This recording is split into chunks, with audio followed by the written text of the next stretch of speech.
வளர்ந்ததற்கு இந்த குறுகிய காலத்தில் 2000 கும்பாபிஷேகங்களை இன்றைக்கு வளர்த்தி கொண்டிருக்கிறார்கள்.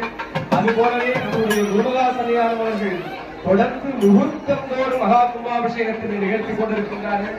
இந்த அற்புதமான நிகழ்விற்கு வருகை தந்திருக்கக்கூடிய தமிழ்நாடு அரசு இந்து சமய அறநிலையத்துறை அமைச்சர் மாண்புமிகு போற்றுதலுக்குரிய மரியாதைக்குரிய PK சேகர் பாபு ஐயா அவர்களை ஆதீனத்தின் சார்பிலே அன்போடு வரவேற்றுக் கொண்டு இப்போது குருமகாசனியார் அவர்களுக்கு ஆசி கலசமாக மாலை அணிவித்து வீரட்டேஸ்வர பெருமானுடைய பிரசாதத்தினை வழங்கி அருளாசி நல்கியுள்ளார்கள்.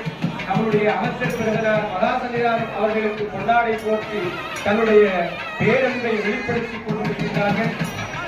நம்முடைய ஆதீனத்தின் சார்பிலே 80 ஆண்டுகளாக சீரும் சிறப்புமாக நடைபெற்ற